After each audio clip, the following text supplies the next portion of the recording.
So we're going to start just by looking at painting accurately. So we're not worried too much at this stage about colour mixing. We're just going to look at how to paint accurately. So when you're painting accurately, you get your paintbrush pointing towards the line like that. Okay. So if you're painting the other side, and I'm just going to dab my brush because I've still got a little bit of red in there. You're painting the other side, you turn it round so that your brush again is pointing towards the line.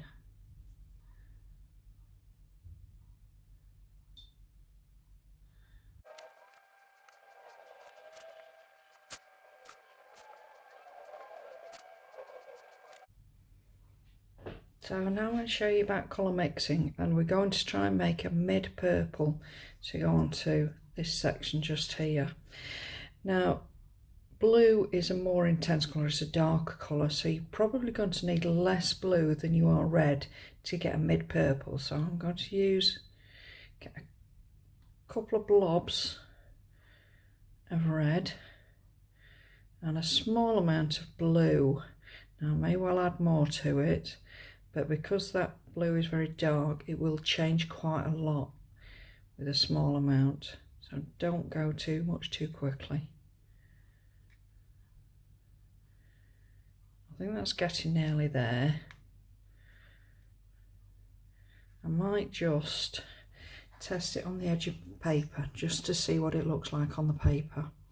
Actually, that looks about right, so I'm going to use that now to paint in the purple.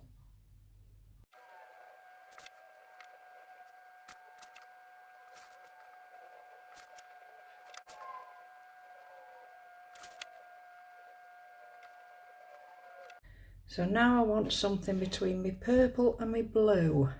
So I've got to add more blue to it. I'm going to add a fairly big blob of blue. I think it's going to need more than that. Now that looks like it's getting closer to what we need. I'm just going to add a little bit more.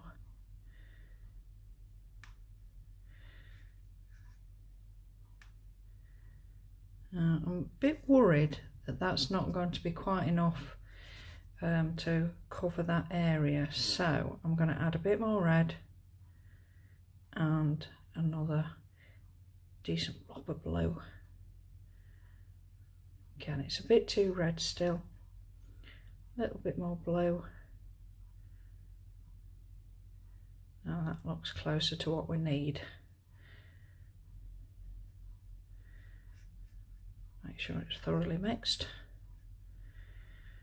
And then again, try a little bit on the paper just to see, does it look about right? I think I'm going to add a little bit more blue. I still think it's a bit close to that colour. So I'm going to add a bigger blob. There we go.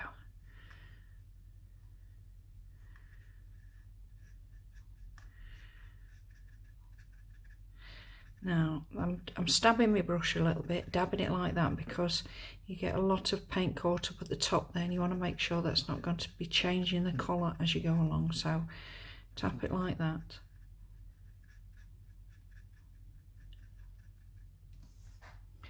Try again. That looks a bit better to me. I think that's going to be okay. Remember, if it's not quite right, we can always layer another colour over the top when it's dry. As I put that onto there, I can see a difference between this sort of purple blue and the purple, so it looks different.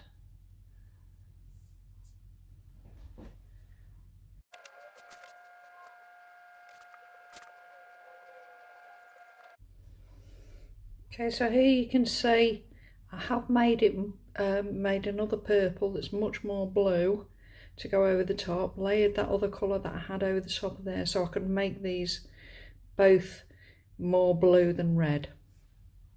I've also, because that blue looked a bit washed out, put another layer of blue on top, and it's much better to do that when it's dried, when you're using poster paints.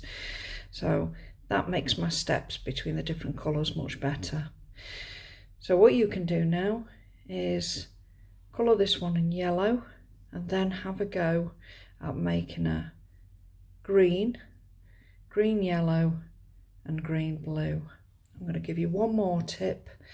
You might notice that when I use these paints I didn't add water to them at all. You need to decide based on your colours how intense they are.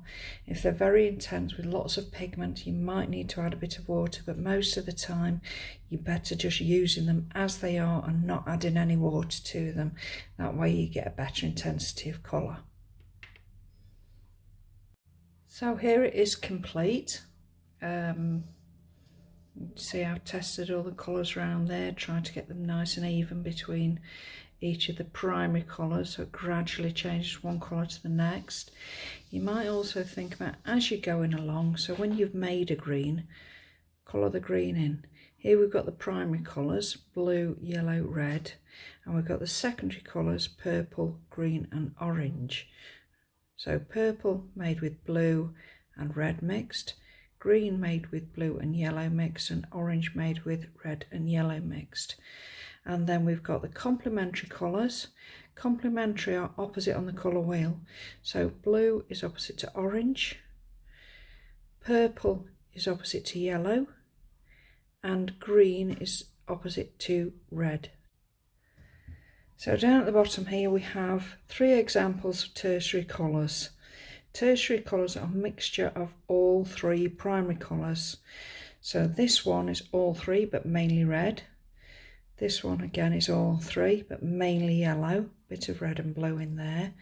And this one has got more blue in it to give it that sort of dark purpley colour, but there's still yellow and red in there to make it a tertiary colour.